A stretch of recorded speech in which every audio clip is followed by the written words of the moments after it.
Cuán grande bosque enciende un pequeño fuego. Un juego de palabras del apóstol Santiago. Cuán grande bosque enciende un pequeño fuego. Que Dios bendiga su palabra en nuestros corazones. Hermanos, empiezo haciendo una pregunta. ¿El avivamiento hay que esperarlo o hay que provocarlo? Gloria al Señor. Hermanos, parece ser que todos vivimos esperando un avivamiento en nuestras iglesias, esperando que la gloria de Dios caiga de una manera gloriosa y potente sobre nuestras iglesias y que nuestros templos se hagan pequeños por la asistencia, gloria al Señor, de mucha gente que viene a los pies del Señor. Pero hermanos, ¿qué entendemos por avivamiento? O dicho de otra manera, ¿qué es una iglesia triunfante? ¿Qué es la gloria de Dios en una iglesia? Hermanos, creo que estamos confundiendo gloria de Dios y avivamiento con triunfalismo y sensacionalismo. Me explicaré, hermanos míos. ¿Qué es triunfalismo? El triunfalismo es resaltar ciertos triunfos, pero ignorando deliberadamente los problemas reales que están dañando al pueblo por dentro. El triunfalista alardea de ciertos logros, pero oculta intencionadamente los males que pudieran estar minando los cimientos de la iglesia y corrompiendo sus entrañas. Hermanos, David cayó en el triunfalismo. Tras recuperar el arca, hermanos míos, llamó a todo el pueblo para regocijarse con el triunfo que habían obtenido. Pero mientras él cantaba con euforia, Dios quebrantaba desde el cielo con enojo. Ellos cantando, pero Dios enojado con ellos. Ellos pensando que era un culto glorioso, pero Dios estaba molesto con ellos, ya que los sacerdotes, en contra de la ley, llevaban el arca en un carro nuevo, y el sacerdote Uza, también en contra de la ley, tocaba el arca, algo realmente prohibido. Es decir, David y el pueblo saltaban con euforia haciendo un culto para Dios, pero no respetaban los principios de la ley y tocaban lo que Dios había prohibido. Esto es triunfalismo.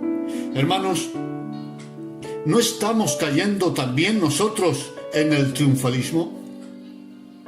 Nos gloriamos y alardeamos de tener mucha gente en los cultos, de hacer muchas reuniones, de tener buenos músicos y grandes templos.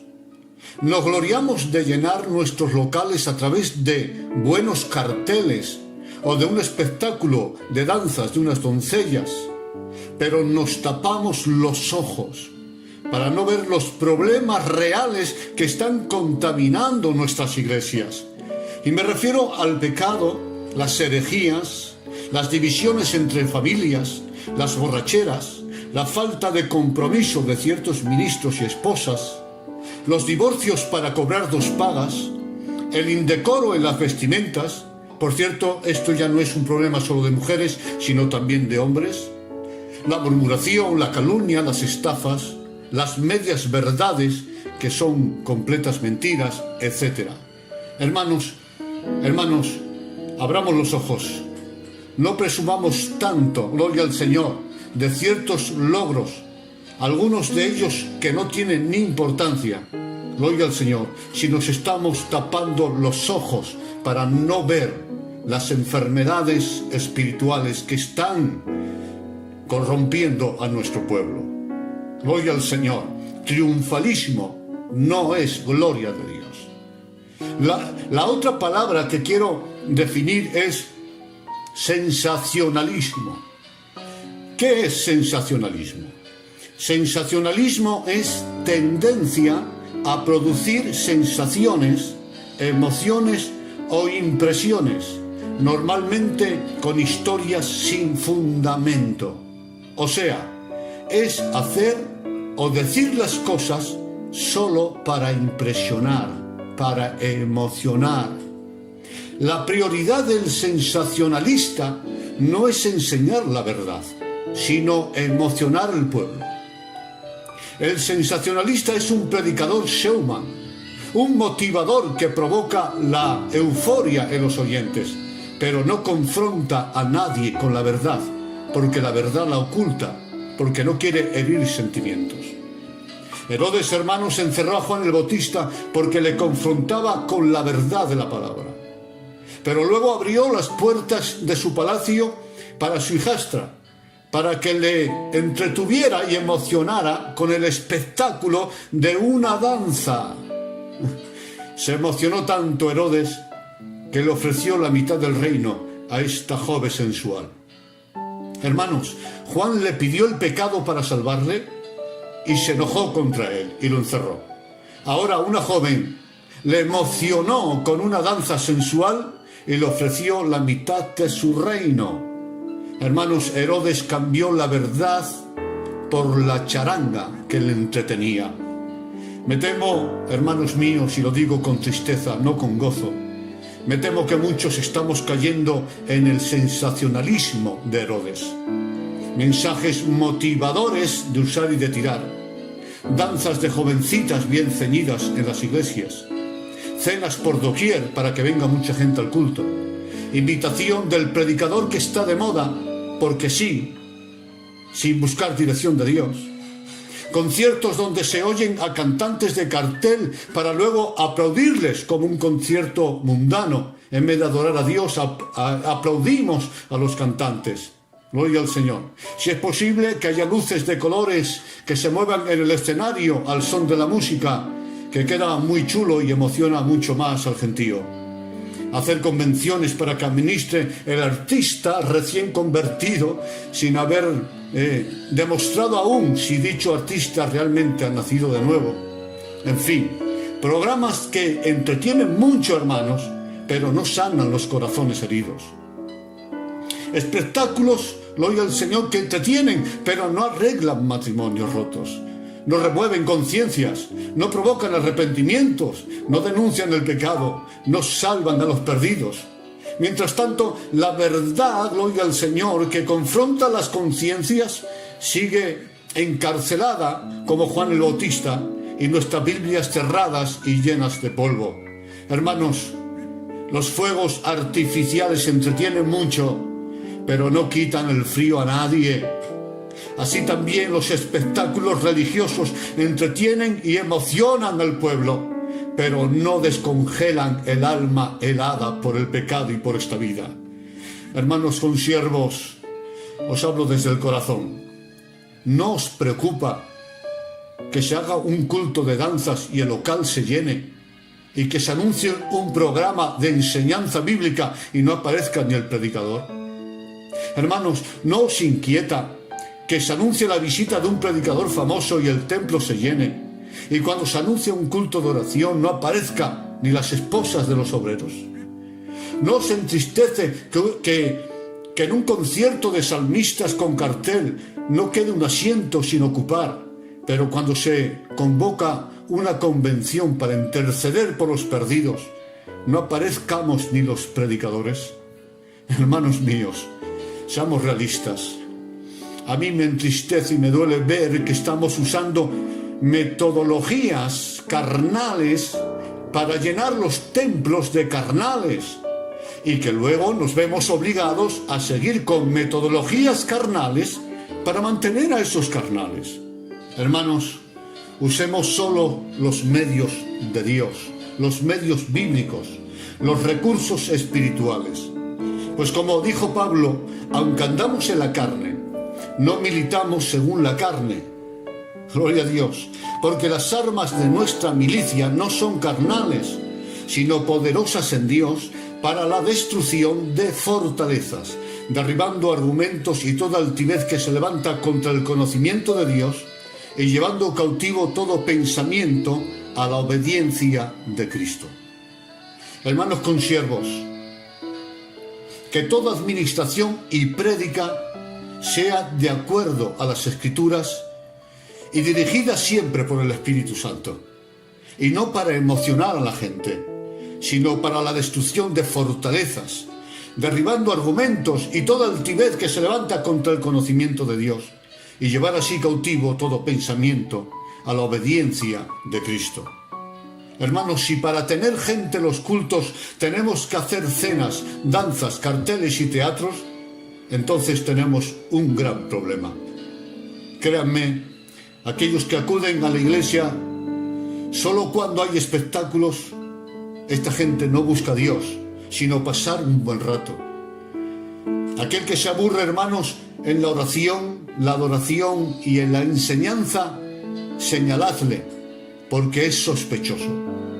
Los hombres y mujeres de espíritu, los hombres y mujeres que han nacido de nuevo, no necesitan más que oración, adoración y predicación. Gloria a Dios. Y esto es lo que necesitamos en nuestras iglesias. Y esto es lo que no debe ser sustituido por nada, por ningún espectáculo, por ninguna cena, por ninguna charanga.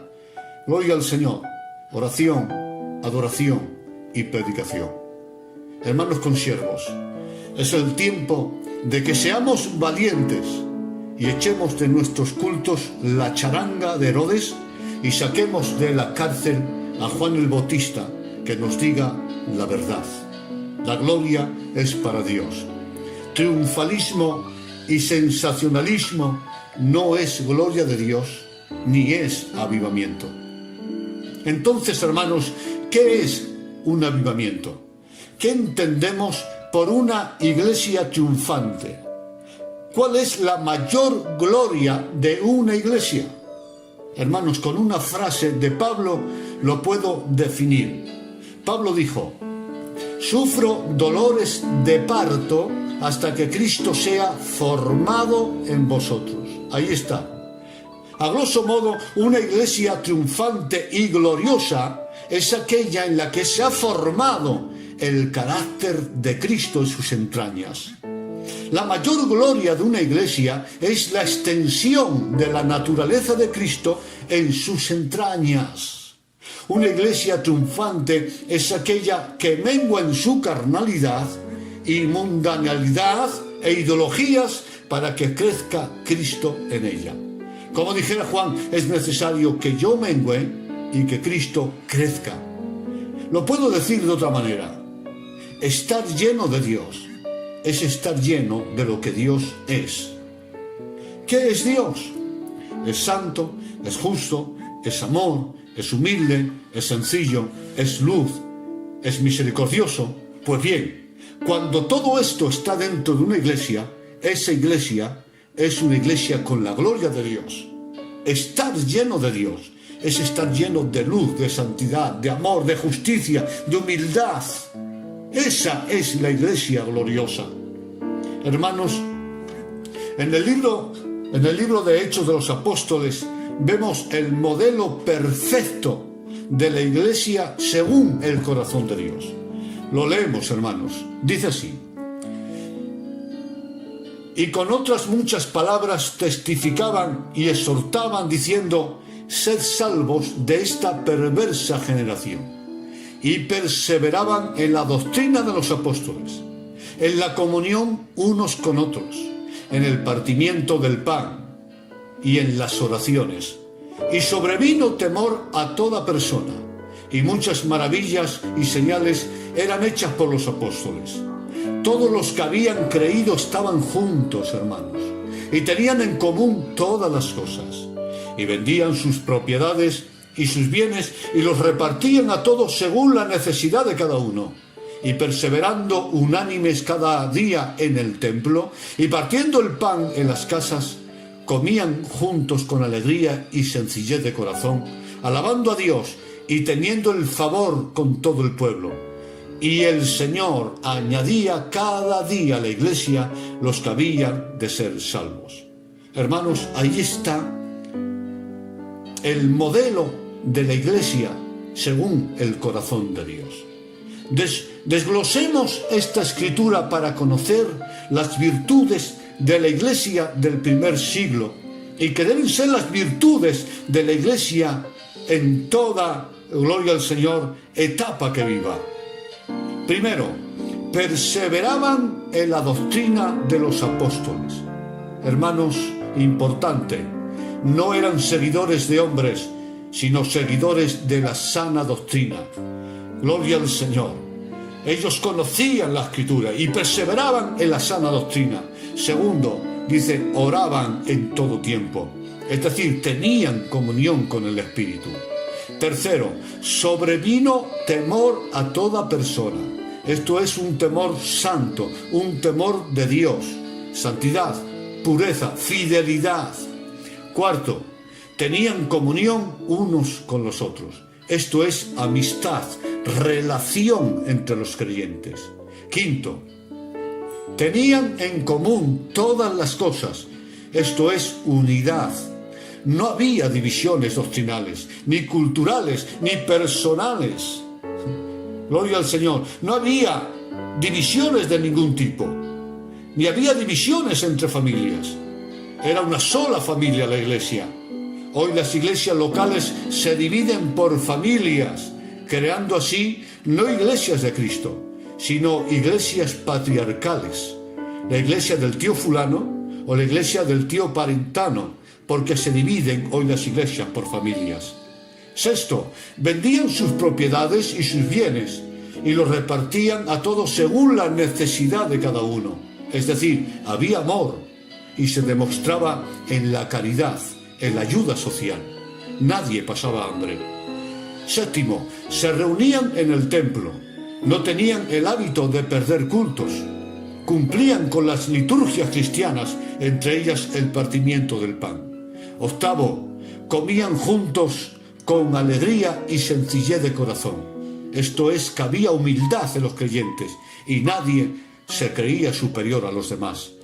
Dice, alababan a Dios, es decir, rendían culto, glorificaban su nombre.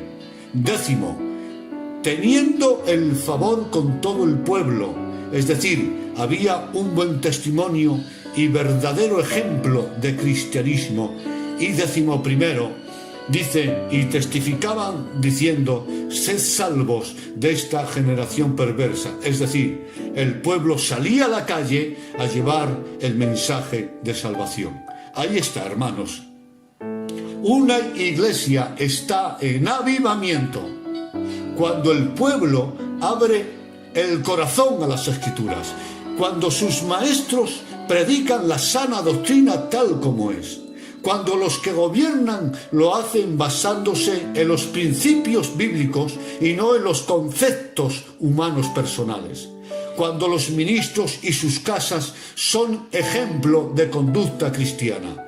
Una iglesia es una iglesia gloriosa cuando se hace de la oración el pan nuestro de cada día, cuando se lucha fervientemente contra el pecado, cuando los creyentes nos ajustamos a la moralidad del cristianismo, cuando el amor reina en los corazones de los creyentes, cuando el pedir perdón y el perdonar es una costumbre entre los hermanos, cuando defender la unidad es antes que quedar por encima de los demás, cuando los creyentes dejan de competir para compartir, cuando se ríe con el que ríe y se llora con el que llora, cuando se hace ejercicio de la ayuda social, cuando se rompen los muros de la religiosidad para llevar el mensaje de salvación al mundo. En fin, una iglesia es una iglesia gloriosa cuando Dios no es algo más ni lo único, pero sí lo primero de todo.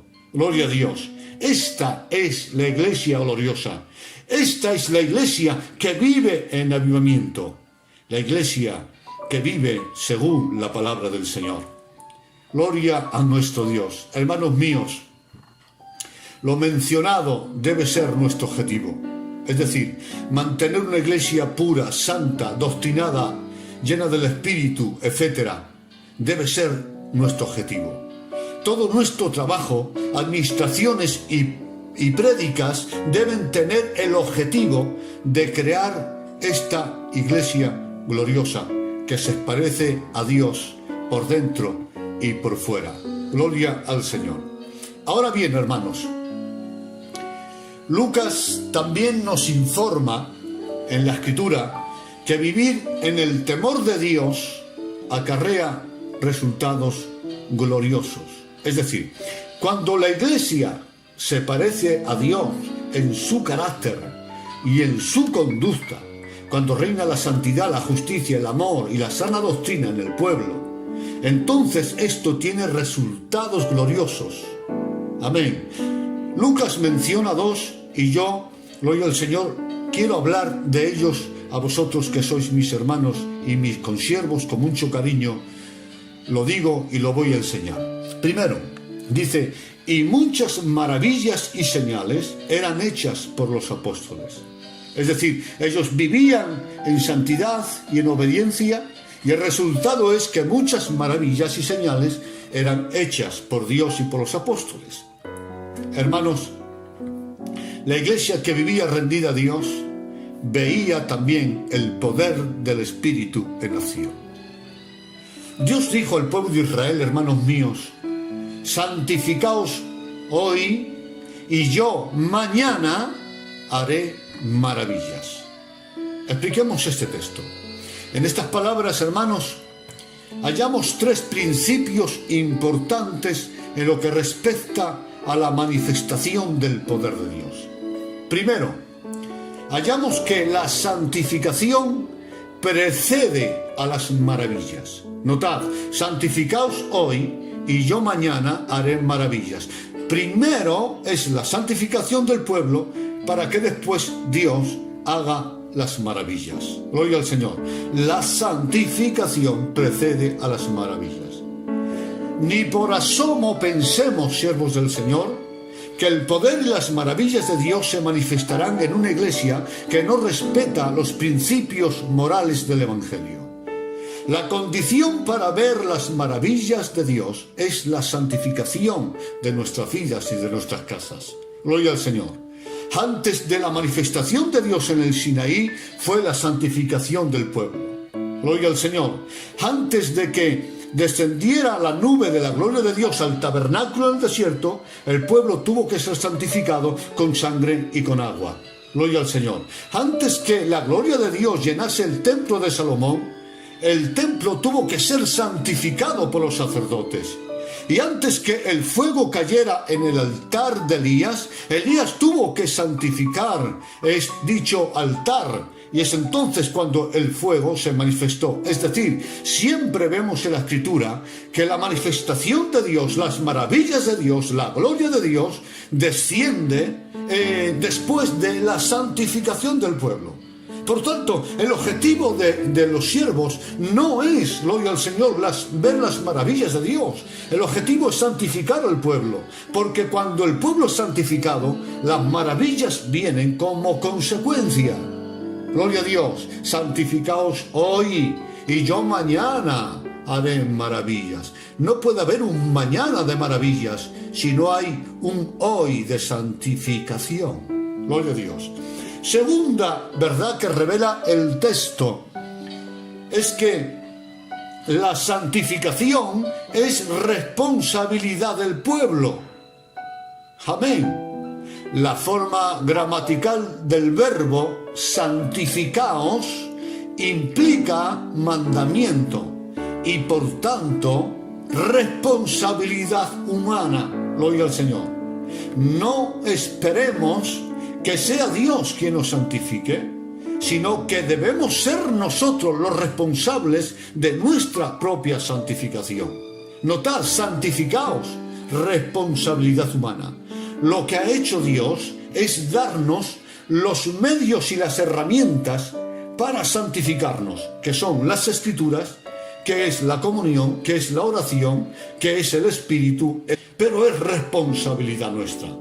Y tercero, hermanos, el hacer maravillas es responsabilidad de Dios.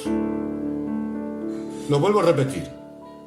Hacer maravillas es responsabilidad de Dios. Y aquí quiero pararme unos minutos, gloria al Señor, y explicar bien esto, porque me parece que muchos no se han enterado de esto en nuestra obra, que el hacer maravillas es responsabilidad de Dios y no nuestra.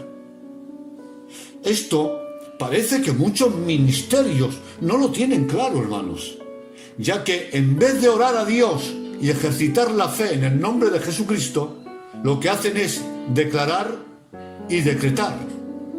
Es decir, dan órdenes a Dios, como que Dios fuera un criado de nuestros caprichos.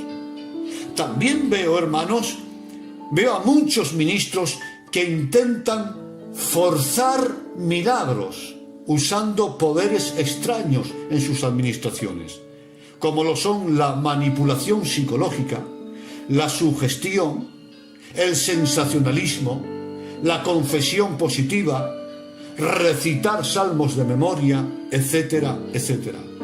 Los hay incluso, hermanos, que al no ver resultados milagrosos y creyendo que Dios está obligado a hacer lo que ellos quieren o desean, sustituyen los medios bíblicos, como lo son la oración y la fe en el nombre de Cristo, por objetos ungidos, promoviendo de esta manera la superstición. Y como sus metodologías no funcionan, entonces hay ministros que se inventan los milagros, como que fuera una obligación que haya milagros en un culto, como que dependiera de nosotros. Gloria a Dios. Hermanos, el resultado de todo esto, de esta superfe que no es bíblica, de estas metodologías supersticiosas, de estas manipulaciones psicológicas, el resultado de todo esto es la confusión en los creyentes, la frustración en el pueblo, sentimientos heridos, las dudas en cuanto a Dios y perjuicios a la imagen del Santo Evangelio y de la Iglesia. Hermanos, escúchenme bien, los carros nuevos no funcionan, solo acarrean desgracias. No hay que buscar fórmulas nuevas para que Dios haga maravillas. Entendamos de una vez que hacer maravillas es cosa de Dios, que no hay que manipular nada, que no hay que hacer nada. Cuando Dios quiere, hace maravillas y punto. Y que no hay que forzar nada, hermanos míos. Como si Pedro previera esta superfe antibíblica, dejó escrito principios de administración que siempre debemos tener presente en cuanto al ejercicio ministerial, hermanos míos. Pedro dijo lo siguiente: si alguno hable conforme a las palabras de Dios. Y si alguno ministra, noten bien, ministre conforme al poder que Dios da. ¿Para qué? Para que en todo sea Dios glorificado por Jesucristo, a quien pertenece la gloria y el imperio por los siglos de los siglos. Tremendo, hermanos míos. Pedro no solo prohíbe de manera radical que se enseñen teologías que no son conforme a las palabras de Dios y a la Escritura.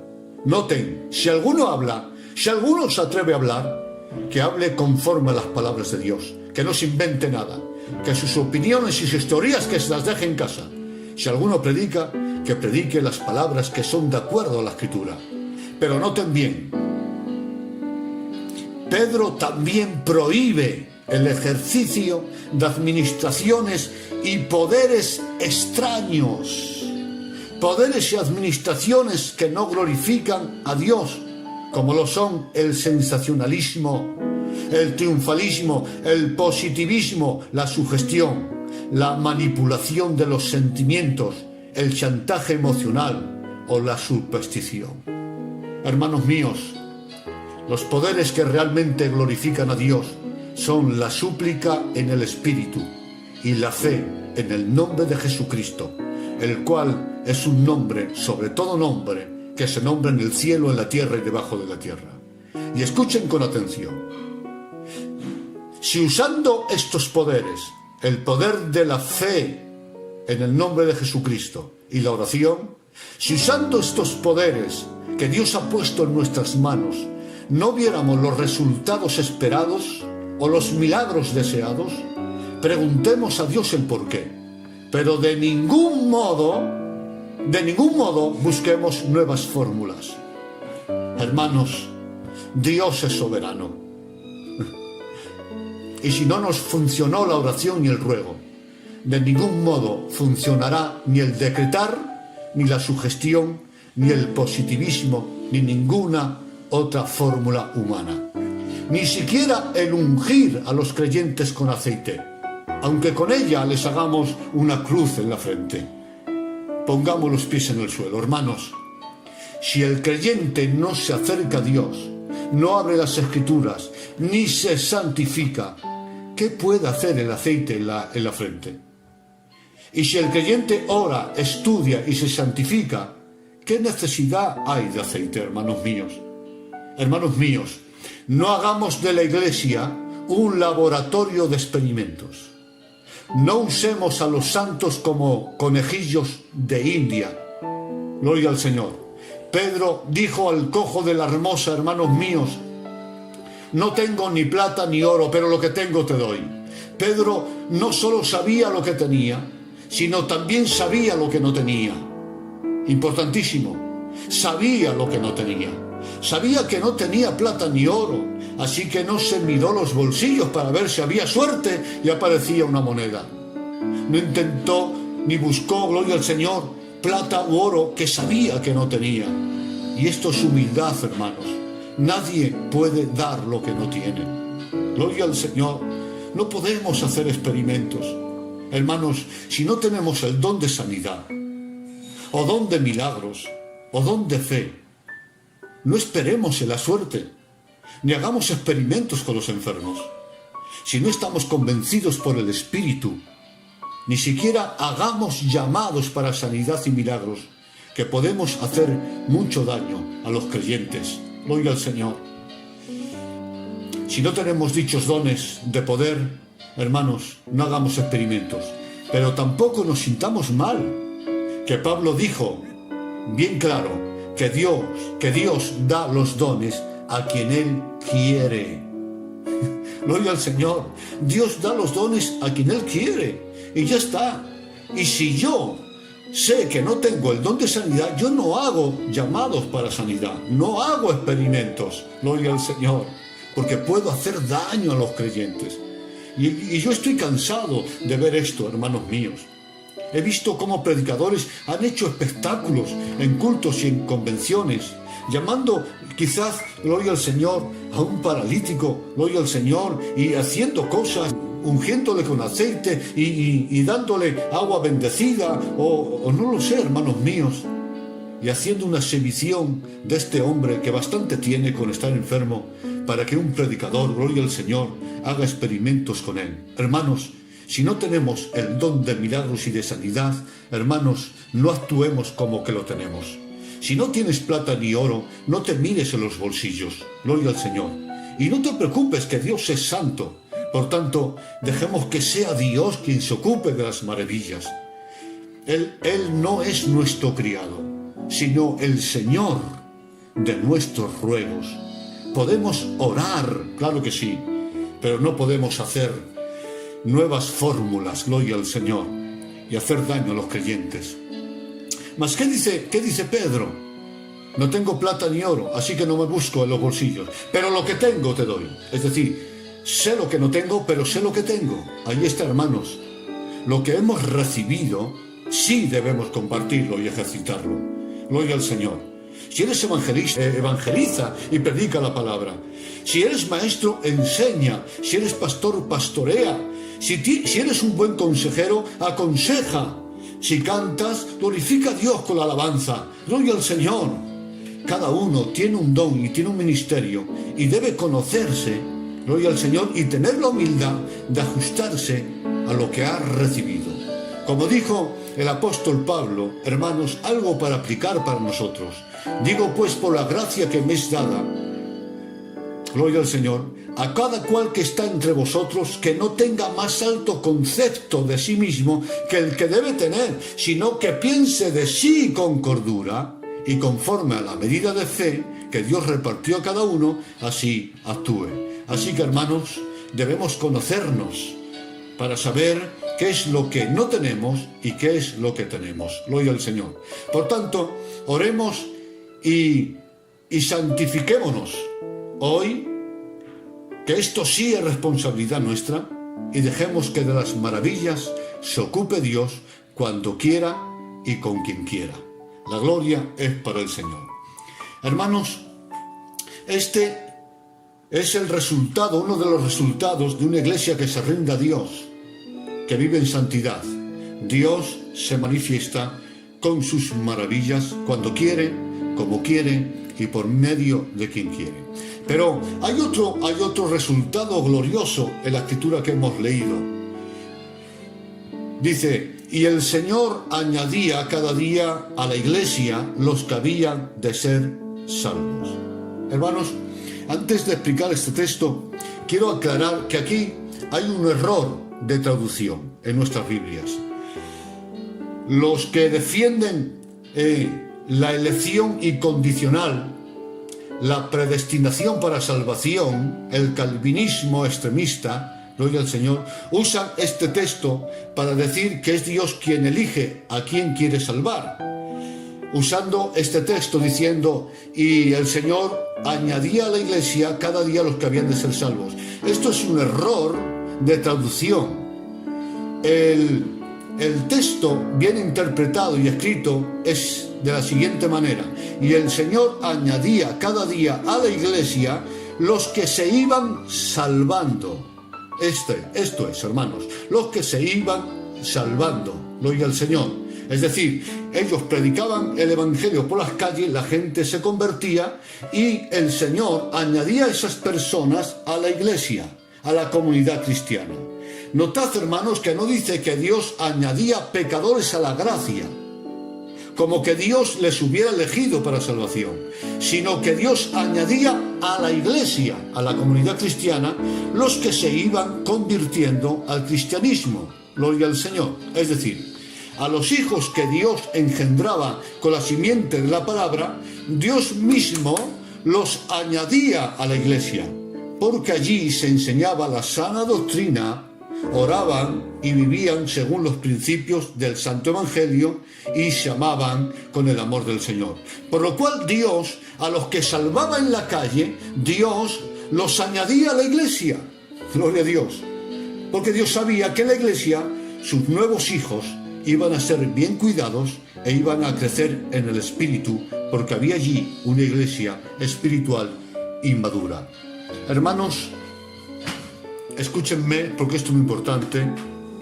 Dios no va a añadir hijos en una iglesia que descuida la sana doctrina, que consiente el pecado, que no vive según la moralidad del Evangelio, que está dividida entre familias y donde la política y el compadreo están por encima de la voluntad de Dios. Gloria a Dios. Y Dios no añadirá hijos a la iglesia, y no lo hará porque en iglesias carnales sus hijos se estropearían. Gloria a Dios. Pongo un ejemplo, hermanos. Gloria al Señor. Ningún padre que ha criado a una hija y la ha tratado, gloria al Señor, como una princesa y la ha mantenido pura y le ha enseñado los principios cristianos, ningún padre daría a dicha hija a una familia contaminada, inmoral o con negocios sucios. De ninguna manera. ¿Por qué? Porque si damos nuestra hija a una familia complicada, la van a estropear. Gloria al Señor. Yo tengo hijas. Yo jamás daría una hija mía, gloria al Señor, a una familia inmoral que tiene negocios sucios o, gloria al Señor, que no viven en pureza y que no viven en el cristianismo, porque allí quizás mi hija la estropearían. Así es Dios, hermanos. Dios no va a llevar hijos suyos a una iglesia, gloria al Señor, que no ama la santidad y que permite el pecado. Por eso, hermanos míos, si queremos que Dios traiga almas a la iglesia, antes tenemos que preocuparnos por santificar a la iglesia, para que Dios la pueda convertir en madre. Gloria al Señor. Toda la gloria es para Dios.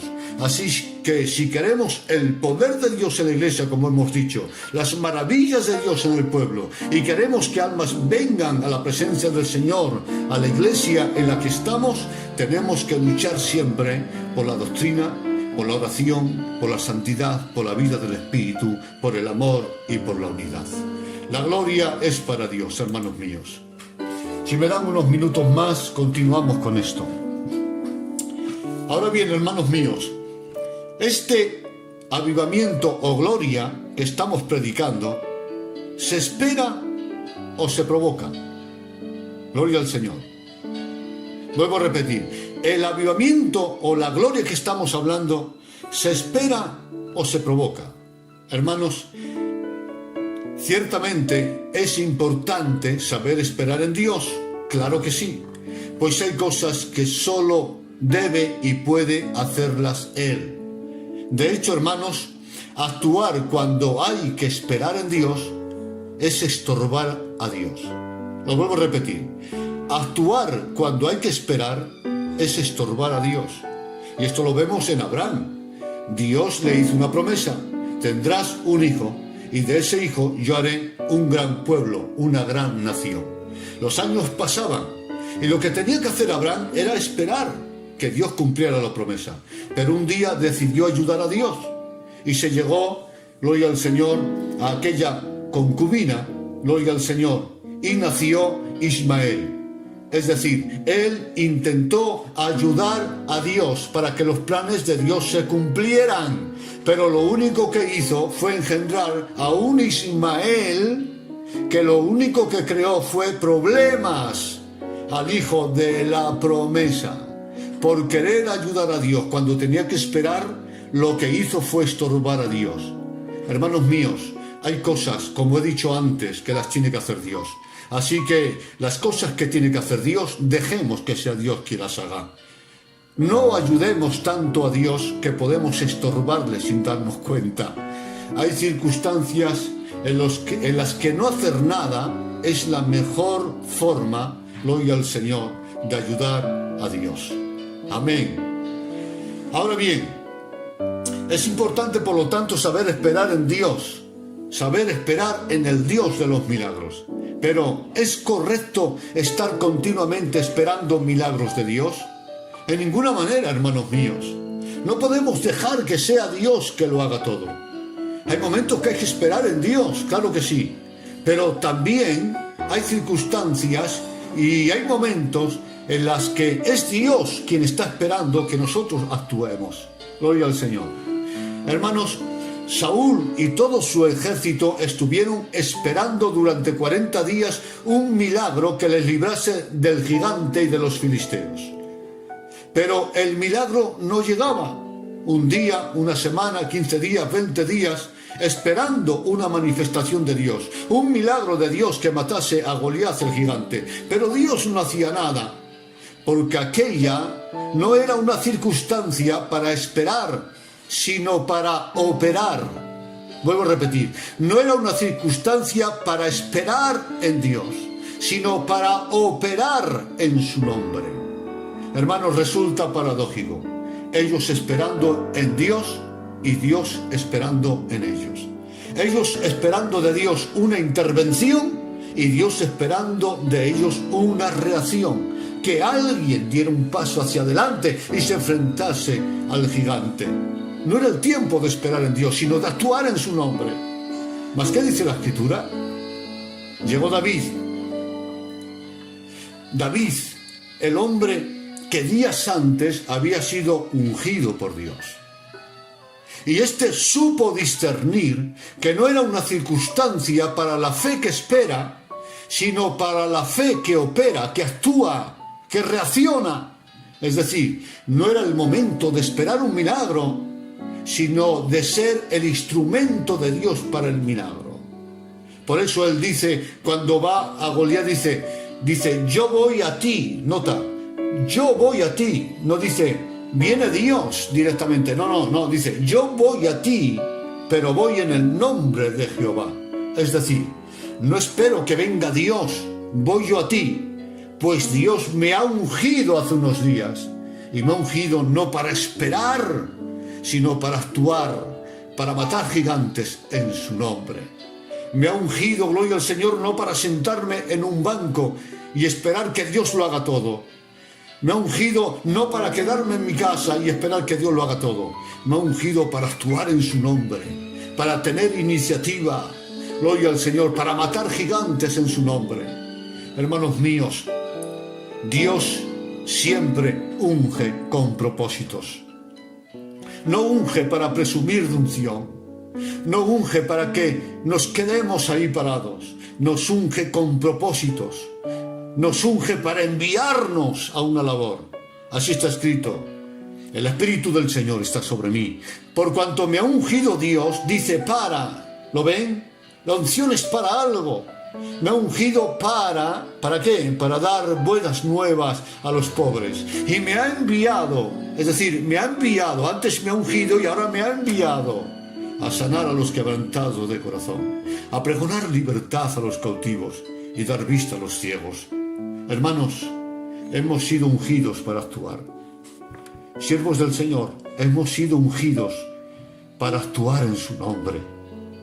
La obra de Dios no avanza únicamente por milagros de Dios, sino también por trabajo, por el trabajo incansable de hombres y mujeres que actúan con fe, con amor e inteligencia, mientras esperan en Dios.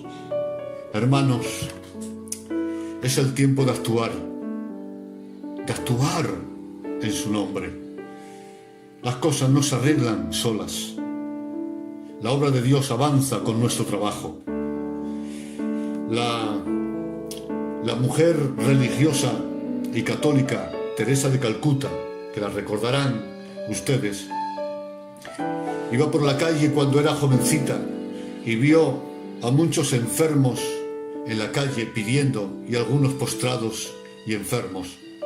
Y ella, ardiendo su corazón, miró al cielo y de alguna manera, no una rebelión, sino pidiendo una explicación a Dios, no entendiendo a Dios, decía: pero Dios mío, pero no haces nada.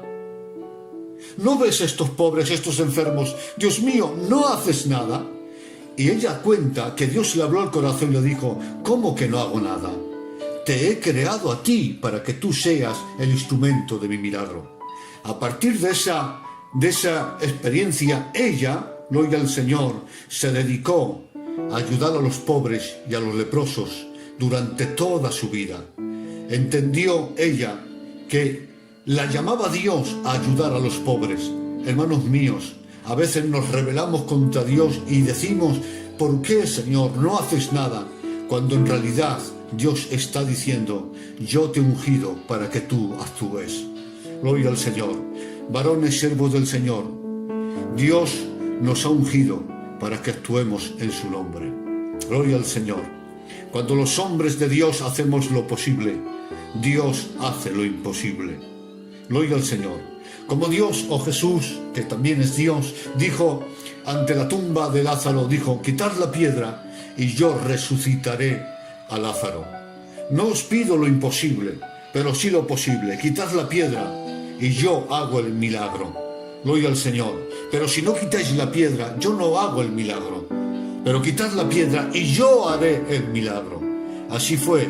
Quitaron la piedra y Cristo hizo el milagro. Es decir, los hombres hicieron lo posible y Cristo hizo lo imposible. La gloria es para Dios. Así es, hermanos míos. El avivamiento no hay que esperarlo, hay que provocarlo. Gloria al Señor. Hay que actuar en su nombre. Dios nos ha ungido para ordenar, para adoctrinar, para santificar al pueblo. La gloria es para Dios. Ahora bien, hermanos míos, somos los siervos de Dios quienes debemos tomar la iniciativa en esta labor. Gloria al Señor. ¿Saben, hermanos míos? Dicen los que saben que a los 22 días de la concepción del embrión humano dentro del vientre materno, cuando el embrión tiene menos de 1 centímetro de tamaño, dice que una célula que creará el corazón de ese embrión, una de esas células, a los 22 días toma la decisión y la iniciativa de dar un primer latido.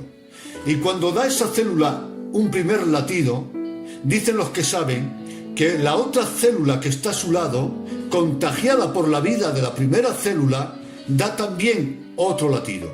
Una tercera célula también empieza a latir, y también la cuarta y la quinta, y se crea el efecto dominó, y así todas las células que componen el corazón comienza a palpitar con la vida que Dios le da.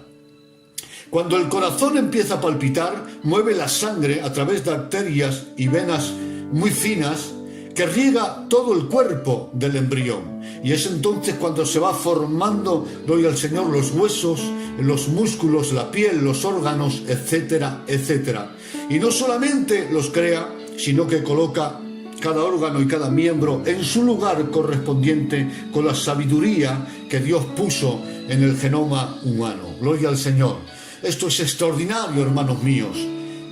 La madre, que normalmente cuando entra un virus en su cuerpo reacciona el propio cuerpo para destruir ese virus y matarlo e impedir una enfermedad, ahora que ha concebido un embrión, un cuerpo extraño, gloria al Señor, que en algunos casos llega a pesar hasta 5 y 6 kilos, el cuerpo de la madre no solamente no se rebela contra el embrión, sino que lo recibe, lo abraza y lo alimenta.